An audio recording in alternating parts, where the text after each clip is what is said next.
कक्षा 10 एनसीईआरटी गणित प्रश्नावली 1.4 वास्तविक संख्याएं।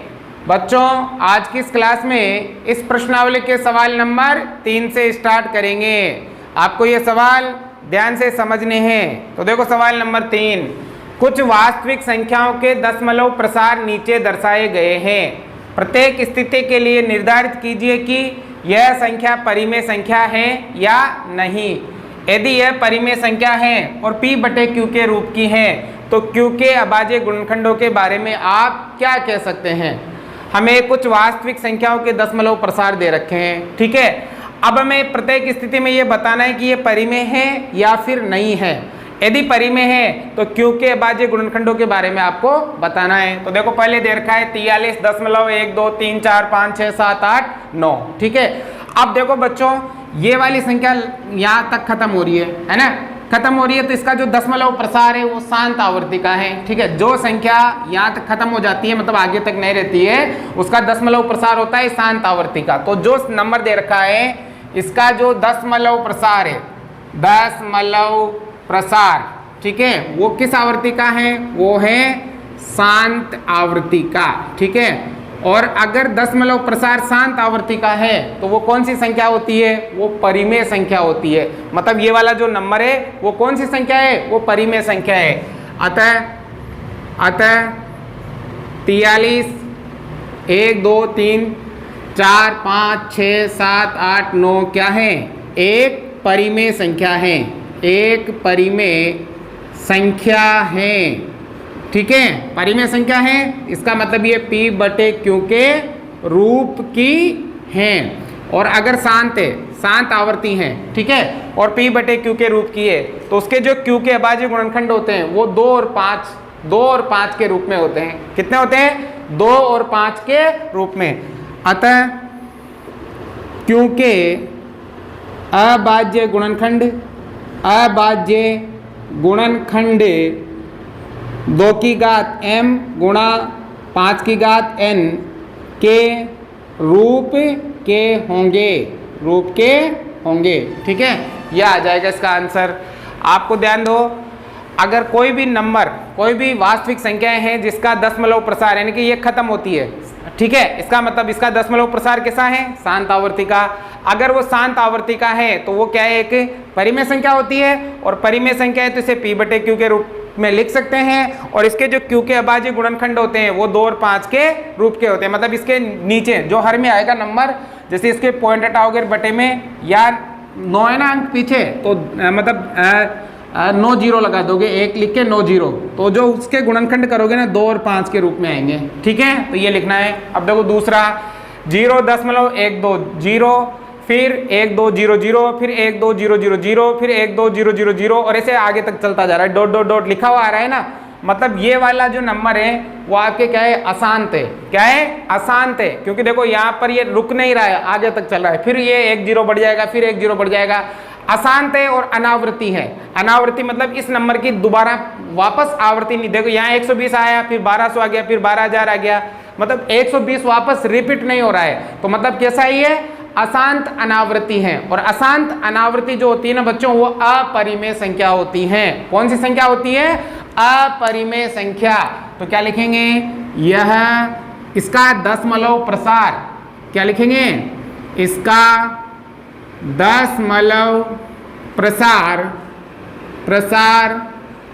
अशांत अनावृत्ति के रूप का है। अशांत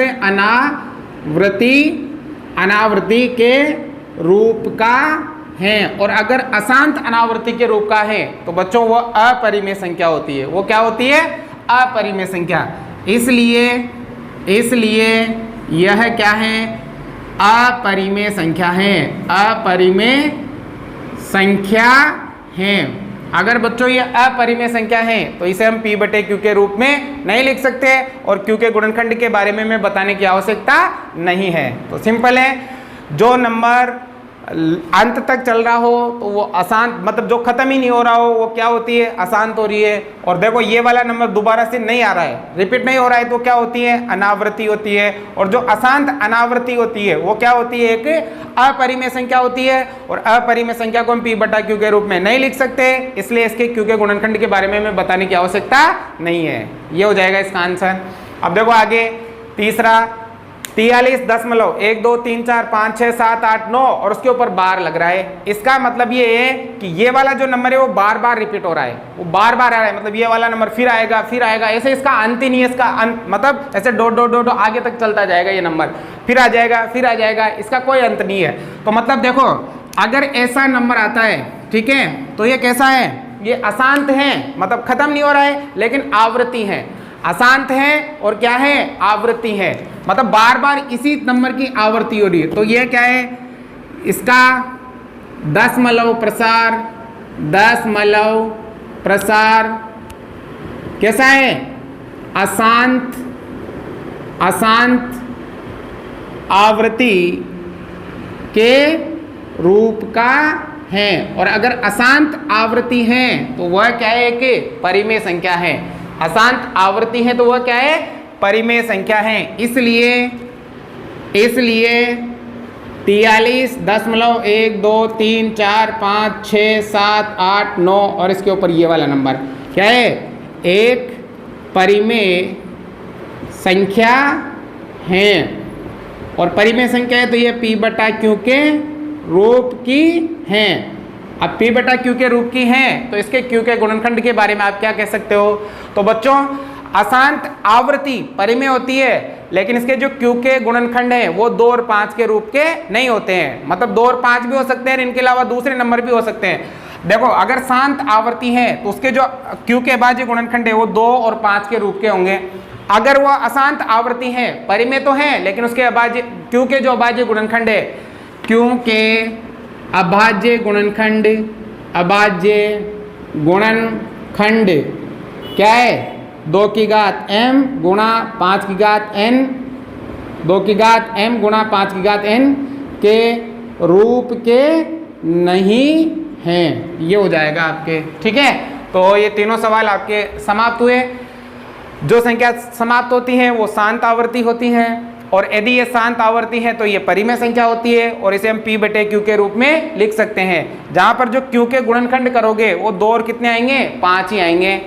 जो संख्या खत्म नहीं होती है वो कैसी होती है, अशांत होती है। और जो अगर नंबर बार बार रिपीट नहीं होता है तो वो क्या होती है, अनावृत्ति होती है, मतलब ये अशांत अनावृत्ति है।